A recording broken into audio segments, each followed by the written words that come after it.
मेरे दोस्तों, हमारे देश में अब तक 15 प्रधानमंत्रियों ने शपथ ली है, जिनका 14 प्रधानमंत्रियों का लंबा शासन चला है और एकमात्र श्रीमान स्वर्गीय गुलजारीलाल नंदा जी ने 2 बार शपथ ली, मगर उनका लंबा शासन नहीं चला। तो हमारे देश के प्रधानमंत्री ने देश को कुछ ना कुछ हर प्रधानमंत्री ने दिया है। जैसे कि दूसरी बार जब हम हमारे स्वर्गीय पंडित जवाहरलाल नेहरू जी दूसरी बार प्रधानमंत्री बने, तो एक महिला ने प्रधानमंत्री जी का गिरबान पकड़ लिया, जवाहरलाल नेहरू जी का गिरबान पकड़ लिया, और महिला गिरबान पकड़कर बोलती है कि देश आज़ाद होने के बाद आप प्रधानमंत्री बन गए, हम गरीब जनता, हम गरीब महिलाओं उनको क्या मिला। तो पंडित जवाहरलाल नेहरू जी ने बड़ी शालीनता से, बड़ी लायकी से जवाब दिया, ए बहन, आपको वो अधिकार मिल गया जो आप प्रधानमंत्री से गिरबान पकड़कर अपना सवाल कर सकती हैं। देश की जनता सवाल कर सकती है, प्रधानमंत्री को रोककर बात कर सकती है, अपनी समस्या बता सकती है, ये अधिकार आपको मिला है। तो पंडित जवाहरलाल नेहरू जी ने बड़ी शालीनता से जवाब दिया। जनता खुश हुई और जनता का आदर सम्मान बनाए रखा। ऐसे ही लाल बहादुर शास्त्री जी ने देश की जनता को दिया जय जवान जय किसान। श्रीमती स्वर्गीय इंदिरा गांधी जी ने भी देश को दिया, देश के लिए कुर्बान हो गई। कुर्बान होने से एक रोज पहले कहा था कि मेरे शरीर का एक एक खून का कतरा देश के काम आ जाए, मैं बड़ा फख्र महसूस करूंगी।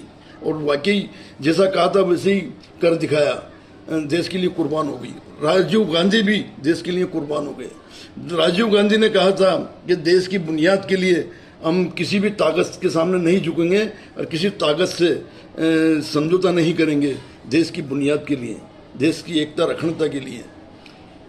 तो एक तो ये प्रधानमंत्री थे, और एक हमारे जो सन 2014 से श्रीमान नरेंद्र मोदी जी आए, तो ये आए तो विकास करने थे, मगर देश का विकास करने के बजाय देश को तोड़ने के काम पे लगे हुए हैं। असामाजिक तत्वों के द्वारा नफरत फैलाकर,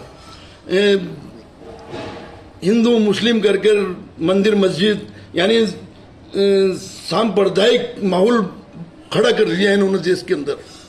और देश की जनता का विकास करने के बजाय देश को तोड़ने का काम कर रहे हैं, और देश के मतदाताओं का चोरी कर सरकारें बना रहे हैं। और जब चोरी सामने पकड़ी गई, तो अब ये दूसरा खेल खेल रहे हैं, SIR के माध्यम से देश की जनता को अपने मत अधिकार से वंचित रखना चाहते हैं। तो ये उस खेल में इनका जो विकास चल रहा है, इनका खेल, विकास का जो खेल चल रहा है वो ये चल रहा है कि 70% जनता मत अधिकार खो दे, 70% जनता अपना अधिकार नहीं रखे और मत अधिकार उनका खत्म हो जाए, और 30% जनता ही मत अधिकार रखे, जो ताकि इनकी स्थायी सरकार बनती रहे।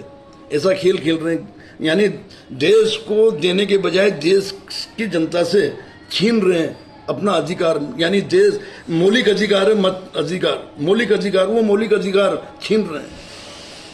और देश के विकास और देश की एकता अखंडता को खत्म करते हुए